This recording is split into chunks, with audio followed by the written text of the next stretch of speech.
Chapter 2. Desire. The starting point of all achievement, the first step toward riches.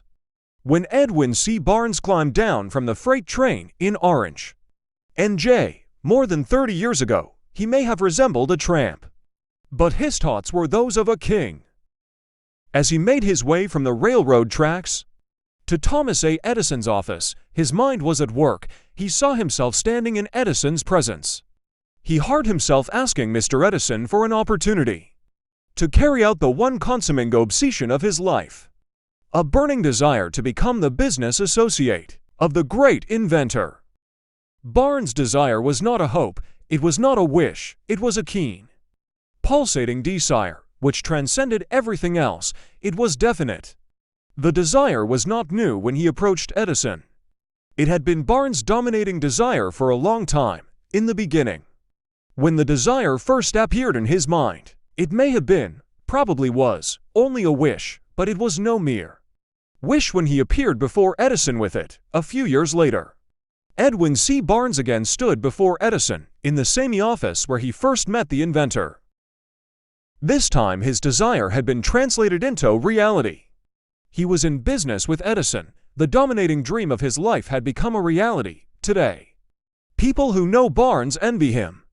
Because of the break life yielded him, they see him in the days of his triumph, without taking trouble to investigate the cause of his success. Barnes succeeded because he chose a definite goal, placed all his energy, all his willpower, all his effort, everything back of that goal. He did not become a partner of Edison the day he arrived. He was content to start in the most menial work, as long as it provided an opportunity to take even one step toward his cherished goal. 5 years passed before the chance he had been seeking made its appearance. During all those years, not one ray of hope, not one promise of attainment of his desire had been held out to him, to everyone except himself. He appeared only another cog in the Edison business wheel, but in his own mind, he was the partner of Edison every minute of the time, from Thievery Day that he first went to work there. It is a remarkable illustration of the power of a definite desire. Barnes won his goal because he wanted to be a business associate of Mr. Edison more than he wanted anything else. He created a plan by which to attain that purpose, but he burned all bridges behind him. He stood by his desire until it became the dominating obsession of his life, and now finally, a fact, when he went to Orange. He did not say to himself, "I will try to induce Edison to give me a job of some sort." He said, "I will see Edison and put him on notice that I have come to go into business with him." He did not say, "I will work there for a few months, and if I get no encouragement, I will quit and get a job somewhere else." He did say, "I will start anywhere. I will do anything Edison tells me to do, but before I am through, I will be his associate." He did not say, "I will keep my eyes open for another opportunity. In case I fail to get what I want in the Edison organization," he said, "there is but one thing in this world that I am determined to have, and that is a business association with Thomas A. Edison. I will burn all bridges behind me and stake my entire future on my ability to get what I want." He left himself no possible way of retreat. He had to win or perish. That is all there is to the Barnes story of success. A long while ago, a great warrior faced a situation which made it necessary for him to make a decision which ensured his success on the battlefield. He was about to send his armies against a powerful foe whose men outnumbered his own. He loaded his soldiers into boats, sailed to the enemy's country, unloaded soldiers and equipment, then gave the order to burn the ships that had carried them. Addressing his men before the first battle, he said, "You see the boats going up in smoke. That means that we cannot leave these shores alive unless we win. We now have no choice. We win, or we perish." They won. Every person who wins in any undertaking must be willing to burn his ships and cut all sources of retreat. Only by so doing can one be sure of maintaining that state of mind known as a burning desire to win. St. Also success. The morning after the Great Chicago Fire, A group of merchants stood on State Street, looking at the smoking remains of what had been their stores. They went into a conference to decide if they would try to rebuild or leave Chicago and start over in a more promising section of the country. They reached a decision, all except one, to leave Chicago. The merchant who decided to stay and rebuild pointed a finger at the remains of his store and said, "Gentlemen, on that very spot, I will build the world's greatest store, no matter how many times it may burn down." That was more than 50 years ago. The store was built. It stands there today, a towering monument to the power of that state of mind, known as a burning desire. The easy thing for Marshall Field to have done would have been exactly what his fellow merchants did. When the go-in was hard and the future looked dismal, they pulled up and went where the go-in seemed easier. Mark well this difference between Marshall Field and the other merchants, because it is the same difference which distinguishes Edwin C. Barnes from thousands of other young men who have worked in the Edison organization. It is the same difference which distinguishes practically all who succeed from those who fail. Every human being who reaches the age of understanding of the purpose of money wishes for it. Wishing will not bring riches, but desiring riches with a state of mind that becomes an obsession. Then planning definite ways and means to acquire riches, and backing those plans with persistence, which does not recognize failure, will bring riches. The method by which desire for riches can be transmuted into its financial equivalent consists of 6 definite, practical steps, viz. First, fix in your mind the exact amount of money you desire. It is not sufficient merely to say, "I want plenty of money," definite as to the amount. There is a psychological reason for definiteness which will be described in a subsequent chapter. Second, determine exactly what you intend to give in return. For the money you desire, there is no such reality as something for nothing. Third, establish a definite date when you intend to possess the money you desire. Fourth, create a definite plan for carrying out your desire, and begin at once, whether you are ready or not, to put this plan into action. Fifth, write out a clear, concise statement of the amount of money you intend to acquire. Name the time limit for its acquisition. State what you intend to give in return for the money, and describe clearly the plan through which you intend to accumulate it. Sixth, read your written statement aloud, twice daily, once just before retiring at night and once after rising in the morning. As you read, see and feel and believe yourself already in possession of the money. It is important that you follow the instructions described in these 6 steps. It is especially important that you observe and follow the instructions in the 6th paragraph. You may complain that it is impossible for you to see yourself in possession of money before you actually have it. Here is where a burning desire will come to your aid. If you truly desire money so keenly that your desire is an obsession, you will have no difficulty in convincing yourself that you will acquire it. The object is to want money and to become so determined to have it that you convince yourself you will have it. Only those who become money conscious ever accumulate great riches. Money consciousness means that the mind has become so thoroughly saturated with the desire for money that one can see oneself already in possession of it. To the uninitiated, who has not been schooled in the working principles of the human mind, these instructions may appear impractical. It may be helpful to all who fail to recognize the soundness of the 6 steps, to know that the information they convey was received from Andrew Carnegie, who began as an ordinary laborer in the steel mills, but managed, despite his humble beginning, to make these principles yield him a fortune of considerably more than $100 million. It may be of further help to know that the 6 steps here recommend were carefully scrutinized by the late Thomas A. Edison, who placed his stamp approval upon them as being not only the steps essential for the accumulation of money, but necessary for the attainment of any definite goal. The steps call for no hard labor, they call for no sacrifice. They do not require one to become ridiculous or credulous, to apply them calls for no great amount of education. But the successful application of these 6 steps does call for sufficient imagination to enable one to see and to understand that accumulation of money cannot be left to chance, good fortune, and luck. One must realize that all who have accumulated great fortunes first did a certain amount of dreaming, hoping, wishing, desiring, and planning before they acquired money. You may as well know, right here, that you can never have riches in great quantities unless you can work yourself into a white heat of desire for money and actually believe you will possess it. You may as well know, also, that every great leader, from the dawn of civilization down to the present, was a dreamer. Christianity is the greatest potential power in the world today because its founder was an intense dreamer who had the vision and the imagination to see realities in their mental and spiritual form before they had been transmuted into physical form. If you do not see great riches in your imagination, you will never see them in your bank balance.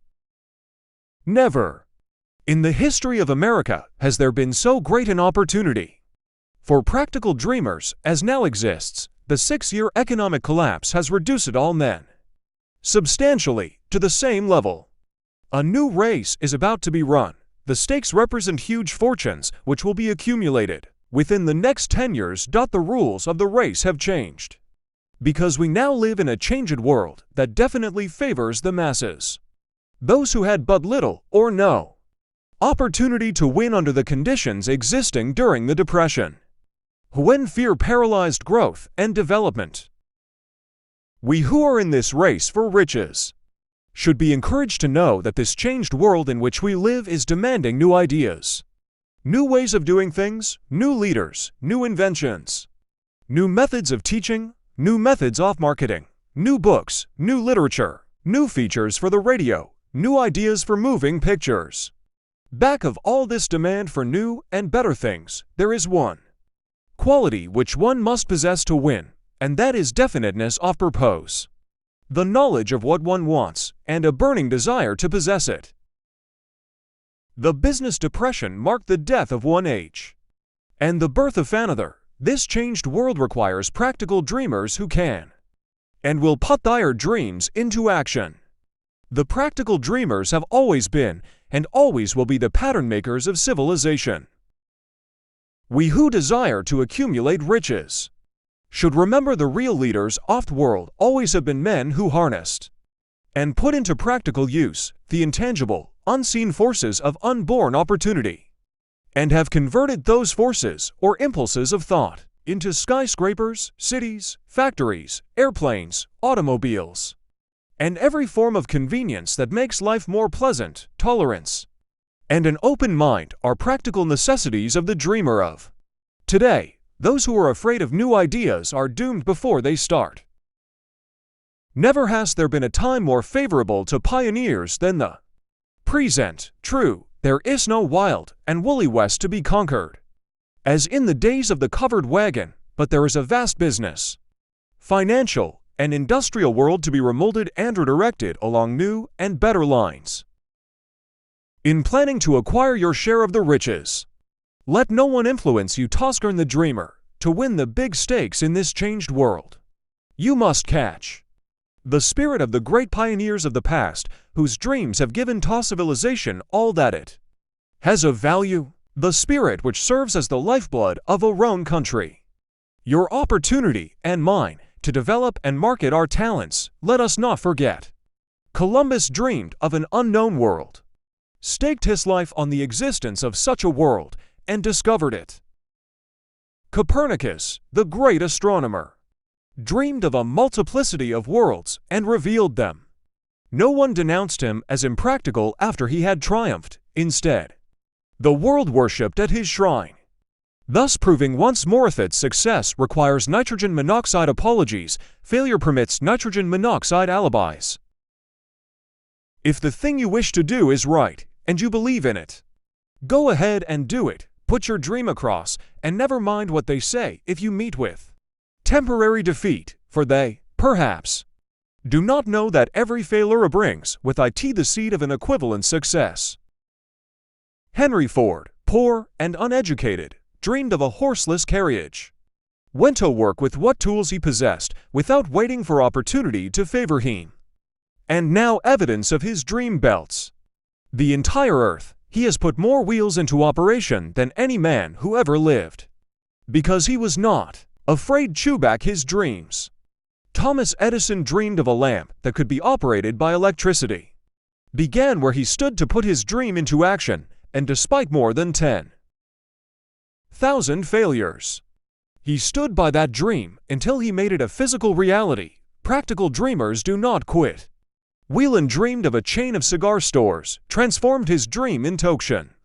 And now the United Cigar Stores occupy the best corners in America. Lincoln dreamed of freedom for the black slaves.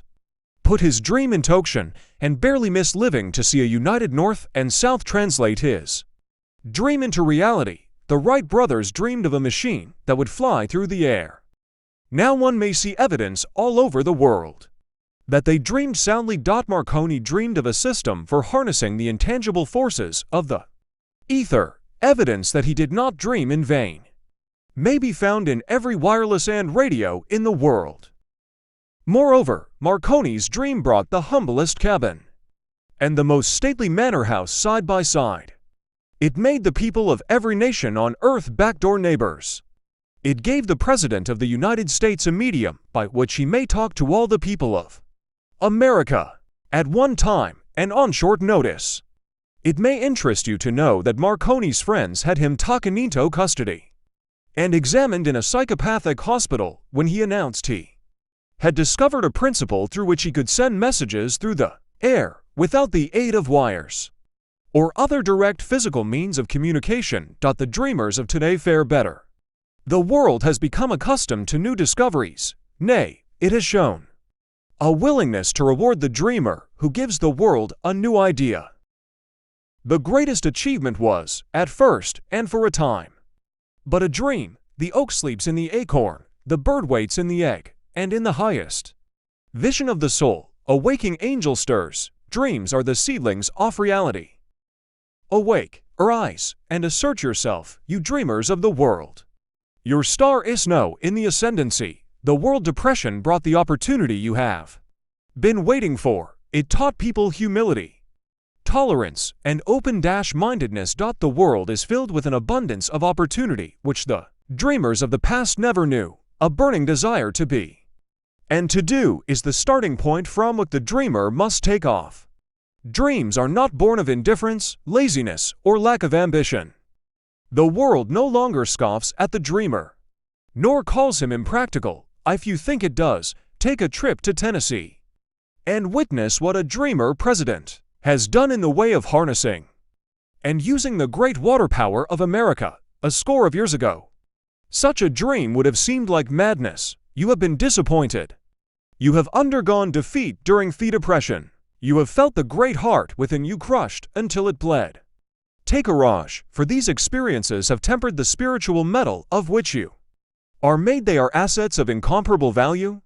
Remember, too, that all who succeed in life get off to a bad start and pass through many heartbreaking struggles before they arrive. The turning point in the lives of those who succeed usually comes at the moment of some crisis, through which they are introduced to their other selves.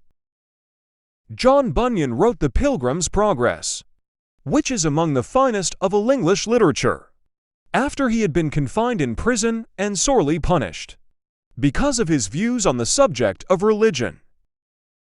O. Henry discovered the genius which slept within his brain after he had met with great misfortune and was confined in a prison cell in Columbus, Ohio, being forced, through misfortune, to become acquainted with his other self and to use his imagination. He discovered himself to be a great author.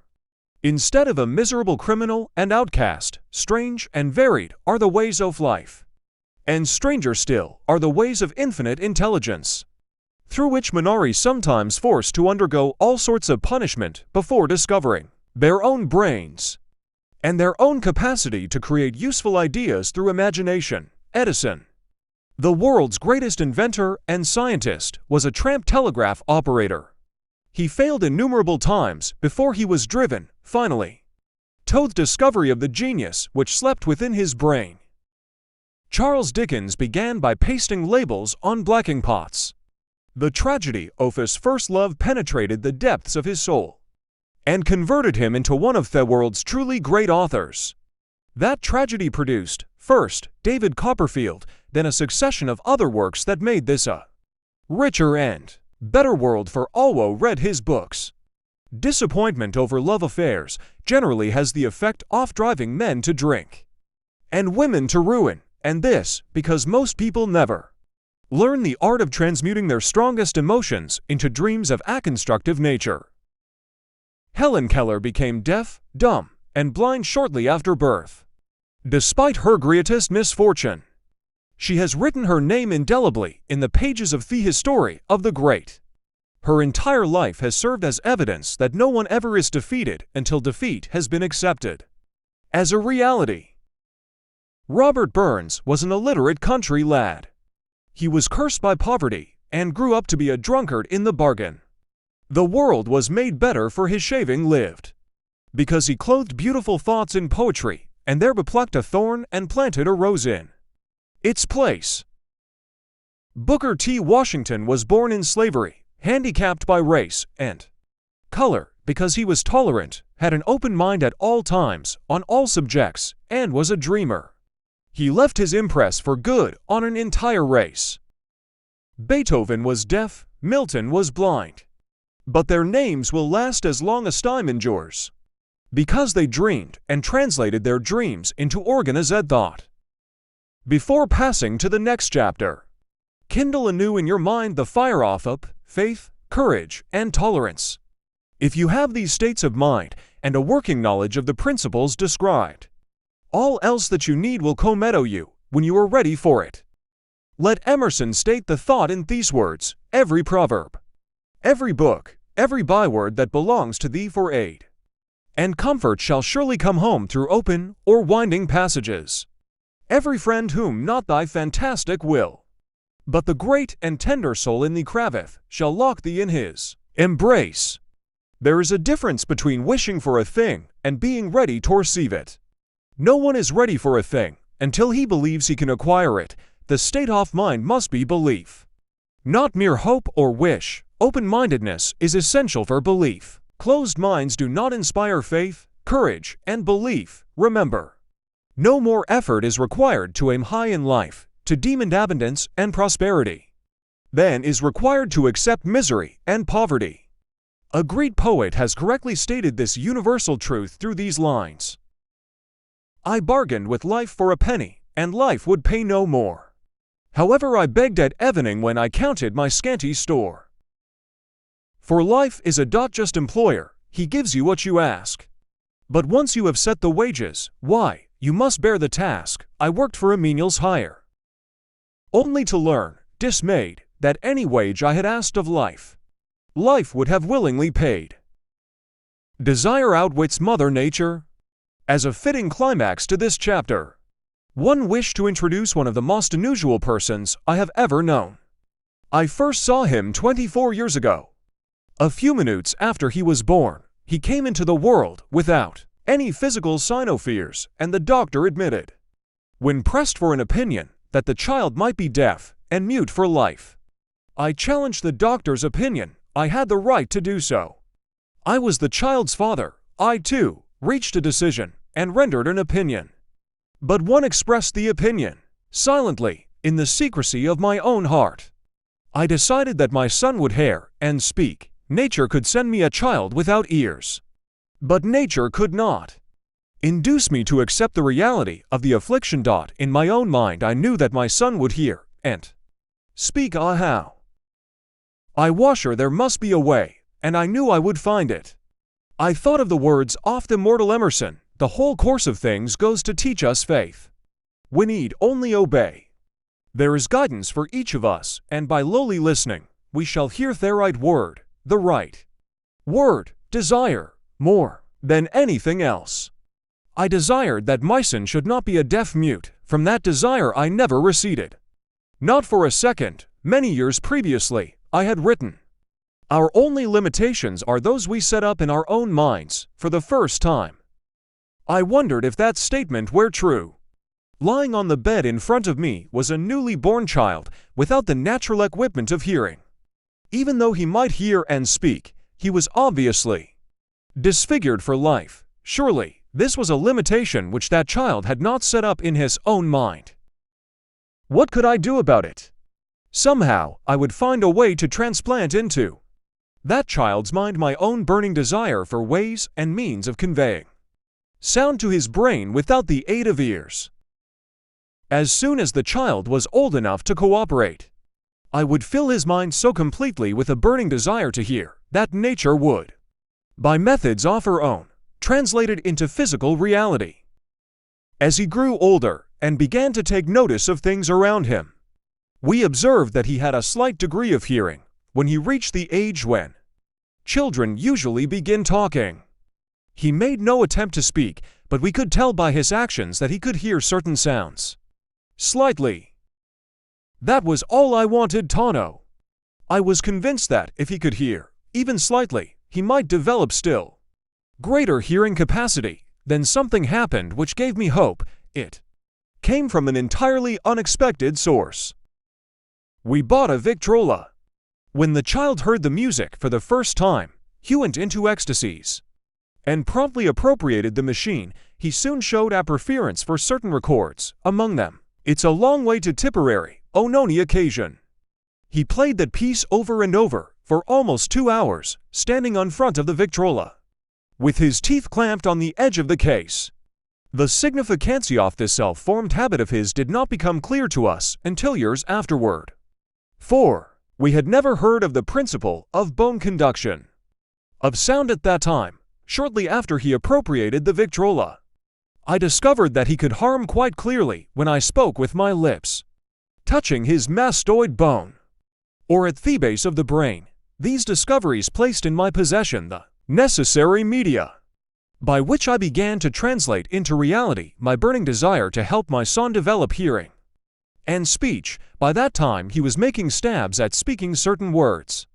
The outlook was far from encouraging, but desire backed by faith knows no such word as impossible.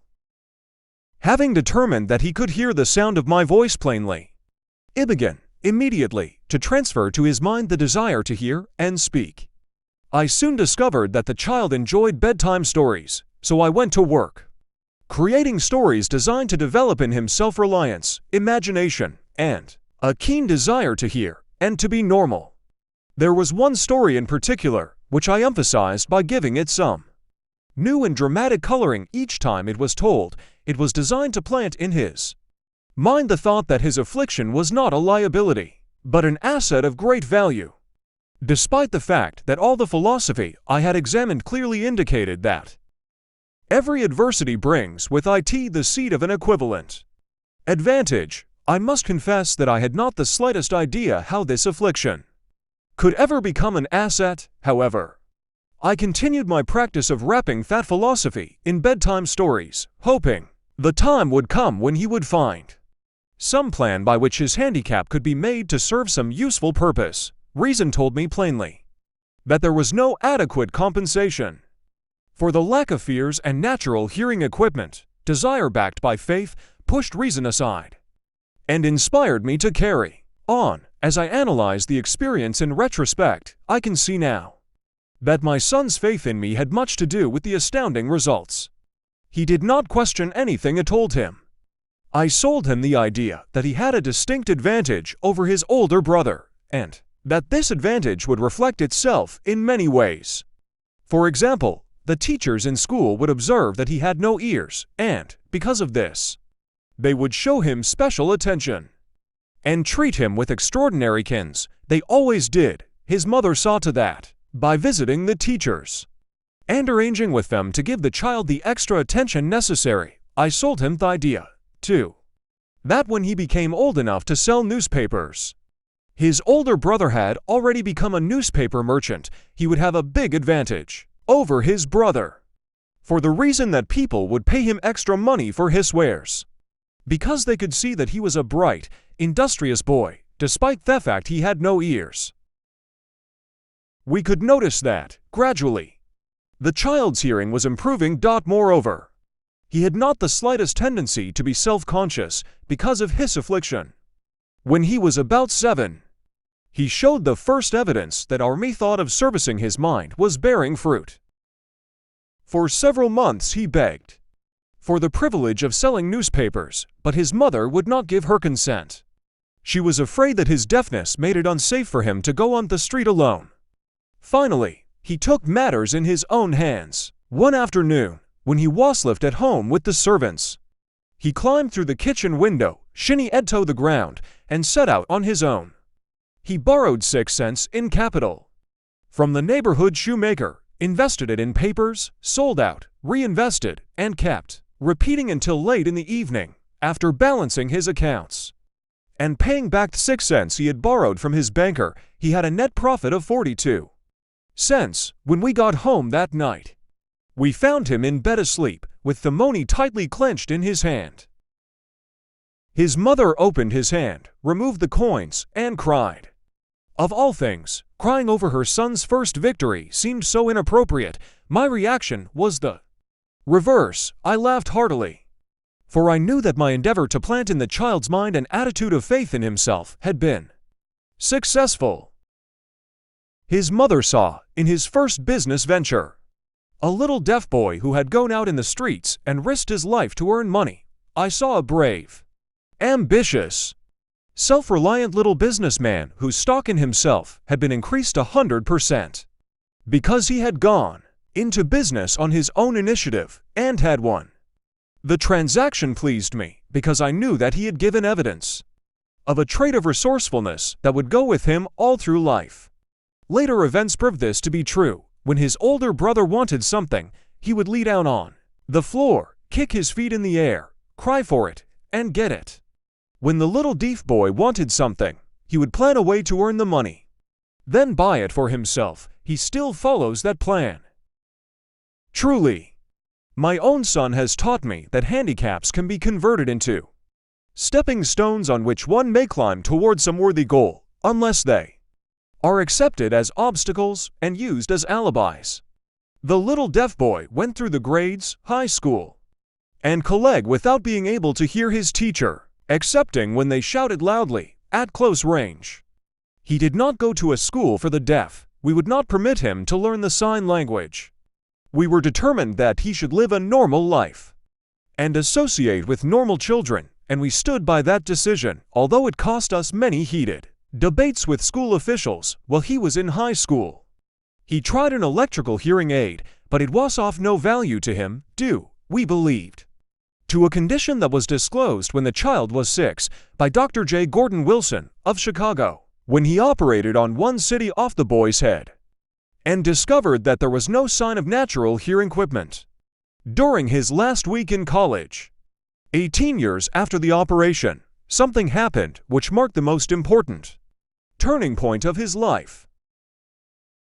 Finally, he picked the instrument up and, more or less carelessly, placed it on his head, hooked up the battery, and lo, as if by a stroke of magic, his lifelong desire for normal hearing became a reality. For the first time in his life, he heard practically as well as any person with normal hearing. God moves in mysterious ways, his wonders to perform. Overjoyed because of the changed world which had been brought to him through his hearing device, he rushed to the telephone, called his mother, and heard her voice perfectly. The next day, he plainly heard the voices of his professors in class. For the first time in his life, previously he could hear them only when they shouted. At short range, he heard the radio, he heard the talking pictures. For the first time in his life, he could converse freely with other people, without the necessity of their having to speak loudly. Truly, he had come into possession of a changed world. We had refused to accept nature's error, and, by persistent desire, we had induced nature to correct that error.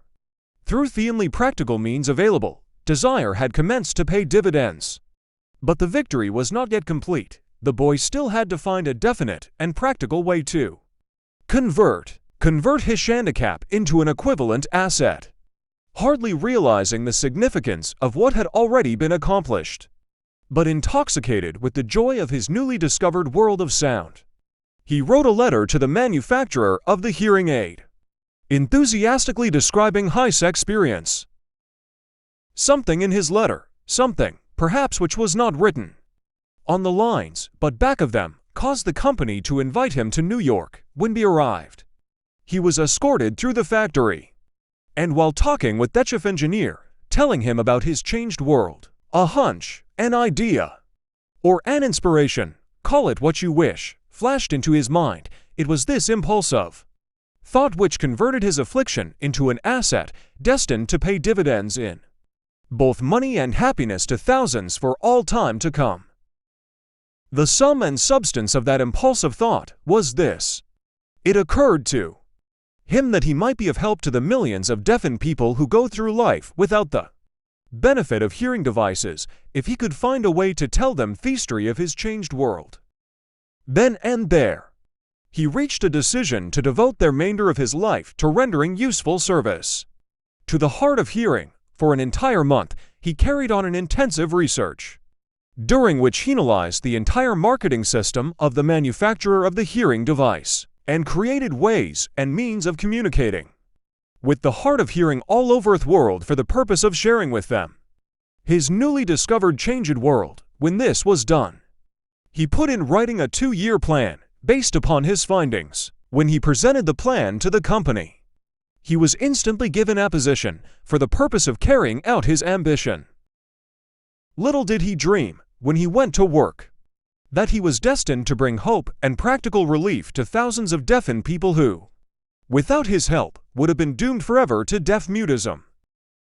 Shortly after he became associated with the manufacturer of his hearing aid, he invited me to attend a class conducted by his company for the purpose of teaching deaf-mutes to hear and to speak. I had never heard of such a form of education, therefore I visited the class, skeptical but hopeful that my time would not be entirely wasted. Here I saw a demonstration which gave me a greatly enlarged vision of what I had done to arouse and keep alive in my son's mind the desire for normal hearing. I saw deaf-mutes actually being taught to hear and to speak through application of the self-same principle I had used more than 20 years previously in saving my son from deaf-mutism. Thus, through some strange turn of the wheel of fate, my son, Blare, and he have been destined to aid in correcting deaf-mutism for those as yet unborn, because we are the only living human beings, as far as I know, who have established definitely the fact that deaf-mutism can be corrected to the extent of restoring to normal life those who suffer with this affliction. It has been done for Roni, it will be done for others. There is no doubt in my mind that Blare would have been a deaf-mute all his life if his mother and I had not managed to shape his mind as we did. The doctor who attended at his birth told us, confidentially, the child might never hear or speak. A few weeks ago, Dr. Irving Voorhees, a noted specialist on such cases, examined Blare very thoroughly. He was astounded when he learned how well my son now hears and speaks, and said his examination indicated that theoretically, the boy should not be able to hear at all, but the lad does hear, despite the fact that X-ray pictures show there is no opening in the skull whatsoever, from where his ears should be to the brain. When I planted in his mind the desire to hear and talk and live as a normal person, there went with that impulse some strange influence which caused nature to become bridge builder and span the gulf of silence between his brain and the outer world, by some means which the keenest medical specialists have not been able to interpret. It would be sacrilege for me to even conjecture as to how nature performed this miracle. It would be unforgivable if I neglected to tell the world as much as I know of the humble part I assumed in the strange experience. It is my duty and a privilege to say I believe, and not without reason, that nothing is impossible to the person who backs desire with enduring faith.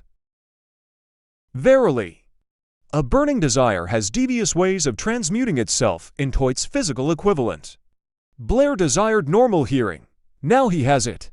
He was born with a handicap which might easily have sent one with a less defined desire to the street with a bundle of pencils and a tin cup.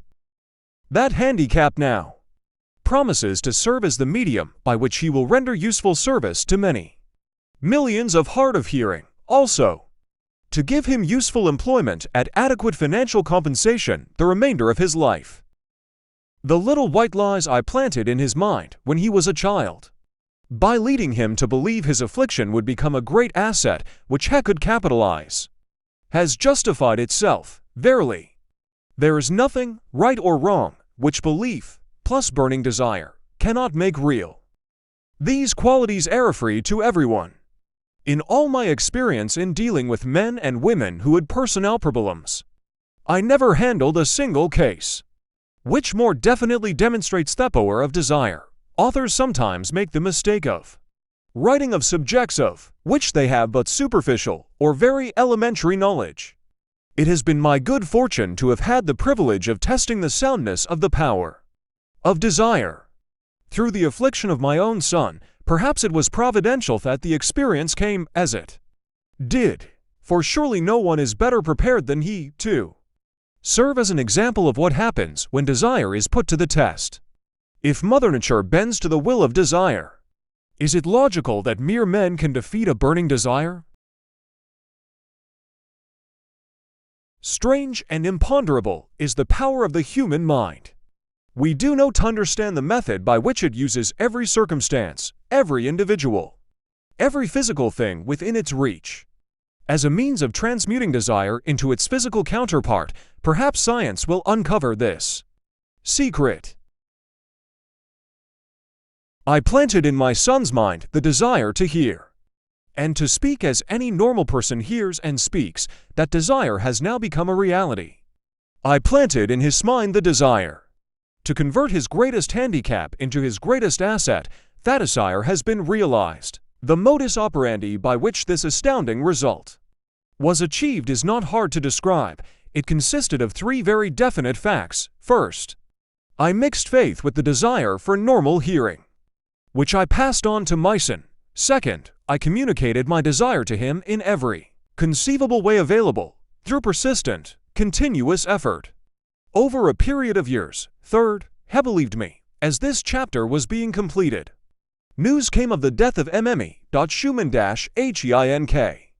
One short paragraph in the news dispatch gives the clue to this unusual woman's stupendous success as a singer. I quote the paragraph because the clue it contains is none other than desire. Early in her career, Schumann-Hink visited the director of the Vienna Court Opera to have him test her voice, but he did not test it. After taking one look at the awkward and poorly dressed girl, he exclaimed, none too gently, with such a face and with no personality at all, how can you ever expect to succeed in opera? My good child, give up the idea, buy a sewing machine, and go to work. You can never be a singer. Never is a long time. The director of the Vienna Court Opera knew much about the technique of singing. He knew little about the power of desire, when it assumes the proportion of an obsession. If he had known more of that power, he would not have made the mistake of condemning genius without giving it an opportunity. Several years ago, one of my business associates became ill. He became worse as time went on, and finally was taken to the hospital for an operation. Just before he was wheeled into the operating room, I took a look at him and wondered how anyone as thin and emaciated as he could possibly go through amateur operation successfully. The doctor warned me that there was little if any chance of my ever seeing him alive again. But that was the doctor's opinion. It was not the opinion of the patient. Just before he was wheeled away, he whispered feebly, "Do not be disturbed, Chief. I will be out of here in a few days." The attending nurse looked at me with pity. But the patient did come through safely after it was all over. His physician said, nothing but his own desire to live saved him. He never would have pulled through if he had not refused to accept the possibility of death. I believe in the power of desire backed by faith, because I have seen this power lift men from lowly beginnings to places of power and wealth. I have seen it rob the grave of its victims. I have seen it serve as the medium by which men staged a comeback after having been defeated in 100 different ways.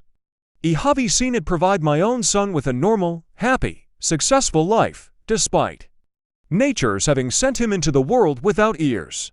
How can one harness and use the power of desire? This has been answered through this and the subsequent chapters of this book. This message is going out to the world at the end of the longest and perhaps the most devastating depression America has ever known. It is reasonable to presume that the message may come to the attention of many who have been wounded by the depression. Those who have lost their fortunes, others who have lost their positions, and great numbers who must reorganize their plans and stage a comeback. To all these I wish to convey the thought that all achievement, no matter what may be its nature or its purpose, must begin with an intense, burning desire for something definite. Through some strange and powerful principle of mental chemistry, which she has never divulged, nature wraps up in the impulse of strong desire that something which recognizes no such word as impossible and accepts no such reality as failure.